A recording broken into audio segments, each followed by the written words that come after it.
This is the G Podcast with your host, Tommy B. Hey, what's up, y'all? Welcome to a special bonus episode of This is the G Podcast. Of course, I'm your host, Tommy B. Very special guest is Reverend Dr. Christina Clement. Want to say thank you, Christina, for taking the time to come on today. Really appreciate it. Thank you for having me. Yeah. And, when I hear interesting things, we have a lot of people who listen to the podcast and a lot of recommendations about people coming on the show. I got your information. I thought it was really interesting. You see I guess you would say the traditional people who are running, even the independents, the people who run every year. But this was something different. Christina, I want you to tell my podcast audience who you are and the one big thing you plan on doing. And, just go ahead and give it to them. Okay. Well, I am Reverend Dr. Christina Clement. I am running as an independent party for the President of the United States. I currently have a court case going in the District Court in Columbia that's challenging a few things, which is contesting the oath, contesting the election, as well as the restitution for the transatlantic slave trade.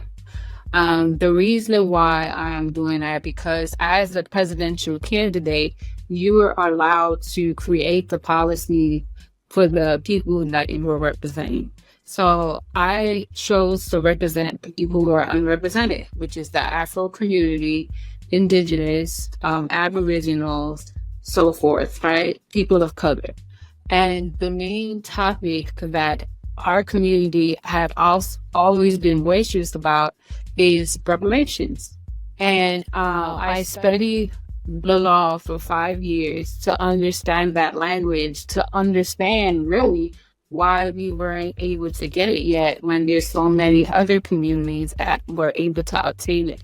And I realized that we've been sitting here waiting for the government to get it to us when we were supposed to just follow the instructions and obtain it and relieve us. So as a presidential candidate, I'm able to do that. So I didn't have to necessarily wait to be elected to do that. So I started the case, and we're supposed to get our answer by the 17th of this month. Wow. So you're talking about, as we tape, it's early July, you're talking about July 17th. Correct. Okay. The case has been going on since February. Wow. February of 2024? Mm-hmm. Okay. So numbers wise, when you talk about your coalition, how would you, or what number, or if you can put a number on your followers or your constituency, have you even tried to do that? In terms of people supporting the campaign? Mm-hmm. Yeah. Well, everyone that I speak to automatically will tell me they'll vote for me, right? The unfortunate part is that most people believe the candidacy when they see it on TV. And as an independent party, the press has not been fair in that regards. And because of the amendment of freedom of press and all that, the government cannot necessarily force them to do it. So that's why I had to go through the court system. But I honestly, once, because that's part of my what I requested in the case as part of the problem, is to give you the same amount of press time as the other candidates that's there, as well as add you to all ballot. Because one of the reasons why I contested the election is because as an independent party, there's a huge unfair amount of signatures in comparison to the other people.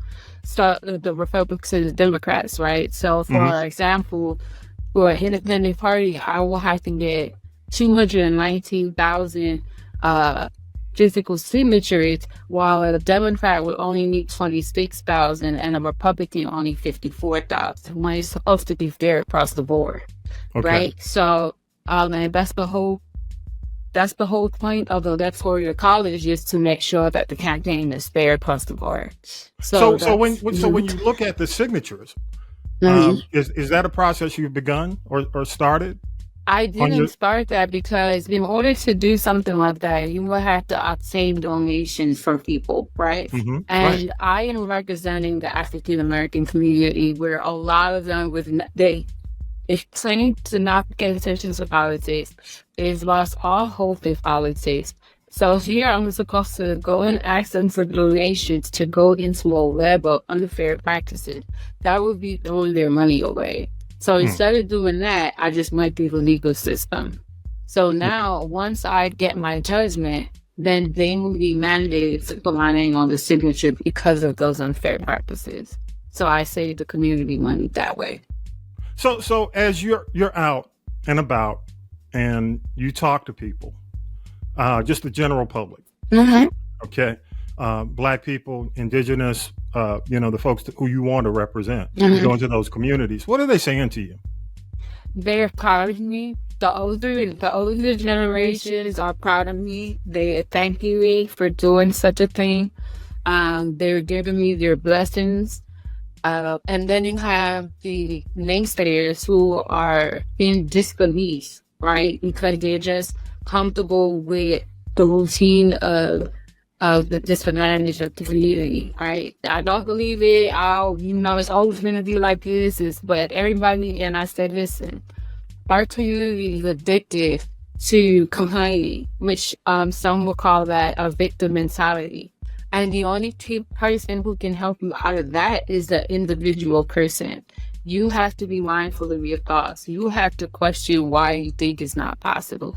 If it's happening for everybody else, why not us, right?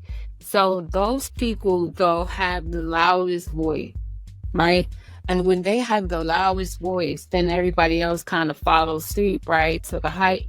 But they have a responsibility to speak truth and not speak their ears. And that's the challenge that we're facing in the community. So my solution, because I'm solution focused, is to just prove it as opposed to saying it. So everything that I say will be followed behind with receipts, or my receipts will meet you before I speak. So what do you say to people who say to you, hey, you're just taking away votes from someone who could truly win this election?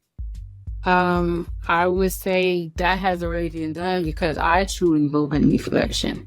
And by them not covering my press and my solutions, I'm at the disadvantage, not the other person. Okay. So your expectation is on July 17th, it's a go. It's a go.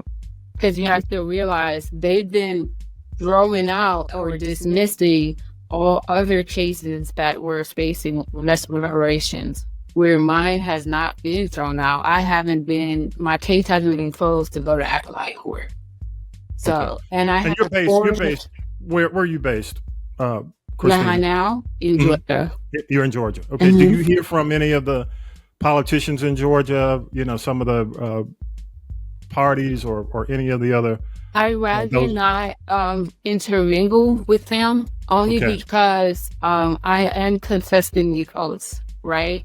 And I don't want to put anybody at a challenging space who already took the oath. So the oath is to protect the Constitution.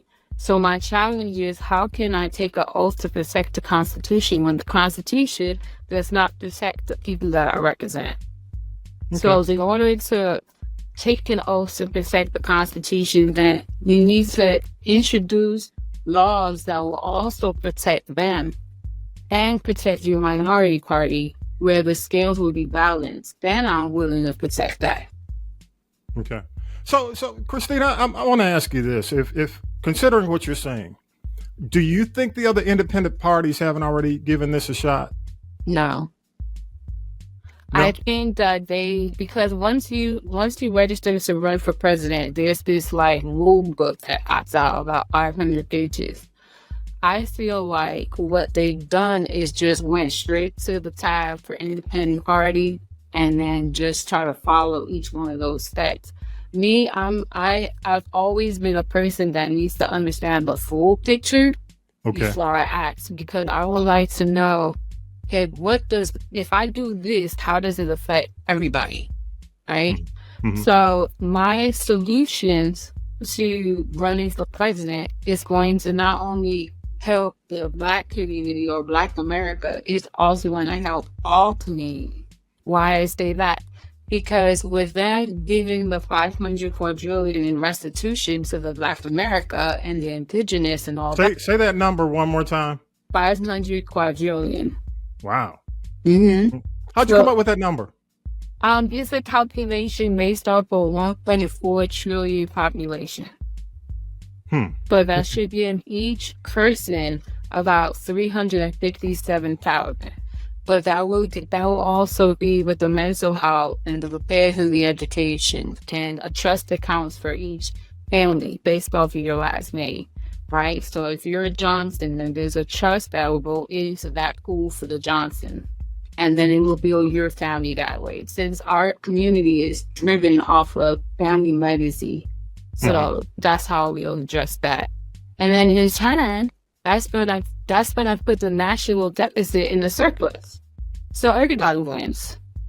Okay. All right. I want to make a shift to the current situation and what's going on in the country right now and the climate. And you don't have to go into detail, just a general idea. What you think about the current situation, what's going on with Joe Biden? First, let's start with Joe Biden and the efforts to push him. Well, I don't say push him, but urge him to step down. Personal opinion, without knowing him, and based off of the information that I can see, I think that he does need to step down. I think that this time should be very valuable for him and his family. He may have some physical issues that he needs to address, but I respect his heart and his drive for wanting to stay in there to protect the America, right? Because I do believe that they had information on Trump that they just absolutely cannot allow to happen. So for that, I feel like he's amazing for going against his physical to try to stand for something that, will protect us. Okay. Okay, what about Donald Trump? Donald Trump, unfortunately, he's messed up really badly. And if we pay attention without the emotion, the logics, he's really being tried.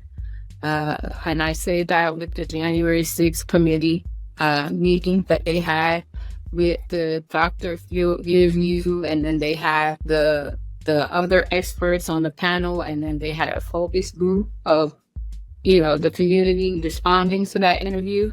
And then with the recent Supreme Court ruling where they protected all presidents by keeping the immunity, but they took away his immunity for unofficial acts.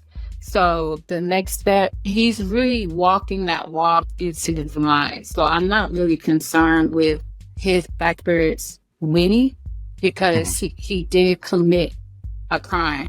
And it's according to the Constitution, he committed insurrection. And they are going to handle that accordingly. But I believe that they're making sure they dot all their I's and dot all their T's, because he happens to represent a community that the Afro community is very familiar with throughout the 400 years of attacking and all that kind of stuff. So do you think the delays are what you're coming from SCOTUS? Do you think these delays will help him? No, I think the delays are helping keep what we know of the election process, right? Okay. Because if it's getting adjusted now, then you don't have this election come November, right? So I just think that they're delaying it in honor of the process of the election that they've set. Okay. Let me ask you again, looking at the climate, are there any independent candidates who you align with, who you feel are close to your platform? Not an endorsement. No, but just in terms of the independent parties, I respect Cornel West with him trying to bring unity to all groups. on the university platforms. Mm-hmm. And I do respect Robert Kennedy because he silently, or he didn't get enough press on the things that he's done, but he's been consistently bringing lawsuits against the government for the wrongs that they have been doing to our community. Mm-hmm. So for that, I respect it, but I do believe he still has a heart to primarily get in that seat so that he can uncover what happens to his father and his uncle, Okay. And I Okay. think I feel like that's his directives, if you would say. But Yeah. I do appreciate those efforts, right? Because those cases are not evidence to the wrongs that the government has been doing to us. I got you. I got you. So do you think at this point, considering we're in July, are people in some way getting your story? Even if I know you're up against the July 17th, I guess you would say verdict, or what would you call that? Yeah, Judgment? verdict or judgment. Okay, verdict. Mhm. Okay. So at this point, you're continuing to stay out there, correct? And coming on podcasts, doing as many interviews as possible. How are you getting the information out to the general public about who you are? Just running it. Honestly, it's just having these conversations. Again, I'm talking to a community that lost hope, right? And it's so used to the repetition of, right? So if I need an idiot without any physical, like, here is your check, and Okay. you can cash it. Okay. I think that they're hearing it, they're saying it, and they're waiting to see what happens, right? Because they're not getting excited that it's happening because it's gotten excited way too many times and the ball drops somewhere, right? And I'm cool with that. So that's respectful because even I don't want to get excited for something I don't know is going to happen. So in that respect, I'd rather come out a little louder when I physically have this document to say, I got the money, I got your lands, and here's how we're going to proceed going forward. Okay. There's no questions after that. Gotcha. Before we get into wrapping the segment up, I do want to ask you, give people, kind of fill in the gaps about who you are, where you're from, what you do now, all the things that people would want to know about a candidate. Can you fill in the gaps? Where I'm from, I'm originally from New York. My parents are West Indian. So I have cultural background. I've always been taught that my family stems from the Maroons, and Arawak Indian. And currently now I have, prior to running president, I own my lock salon. I authored Locks Links of Spirituality, which is on Amazon, and Reveal the Kingdom of Locks, Nazareth Vow Continues. It's also on Amazon, all 3 volumes. And basically what I was teaching or am teaching is that Locks is linked to spirituality and to be in alignment with the divine itself. And through those conversations with my clients, I've heard the discrimination over and over, and I'm just like, there's something wrong here. Like, what can you do about that? And it's like, oh, I just do this and I'm like, no, somebody has to be accountable for this kind of treatment, right? Because when a person has a cross, it's respected. When a person has a yarmulke, it's respected. So when a person has locks, that is their kind of cross or yarmulke to show that they have set this divine spec, right? So learn about themselves and the creator. So that should be respected and handled a certain kind of way. And that began my research into law, because to understand a system that's keeping you down, you have to understand the system. And that's when I realized that there was nobody really holding it down to anything. You just needed to learn the information and apply it. Right? But they have what you call the Federalist Papers, which is like the forefathers of the Constitution's journal, right? And in that journal, it basically, they knew that we would emotionally try to get our rights, but they never They never thought of what if they use the system to get the rights. So with that, is like I believe that the case is going forward. Because I use every statute, every law, every constitution, every federal law that allows me to make these steps. So it's undisputed. So I'm saying, I mean, well, you know, I'm just going to assume you're a big supporter of the Crown Act that's been out there. I am. Only thing though, I don't think the Crown Act is as strong of a defense when it comes to law. You know, the braids and the Afro are, to me, a statement of individuality, where locks is a divine spiritual alignment, right? Okay. So it goes a little bit deeper than just getting your braids and taking it out of the month for 2 weeks or whatever, right? This is a whole spiritual journey and a healing that people actually go through when they have locks. But you don't really necessarily know it until you have it. And then you start seeing the different changes and things that occur. Excellent. Good stuff. Good stuff. So how can people connect with you and dig into the story and keep up with what you're doing and that July 17th date? How can they find out more? So on the website Stateoflocnation.com, I upload every listing document that I file on there, so anybody can read the case on that website. The social media platforms, Dynasty Healing, I post a lot there, and TikTok also is Dynasty Healing Court. I post a lot on there, and also my Facebook, Christina Clement. I keep those social media platforms pretty much updated. In the State of Loc Nation, you will find that current.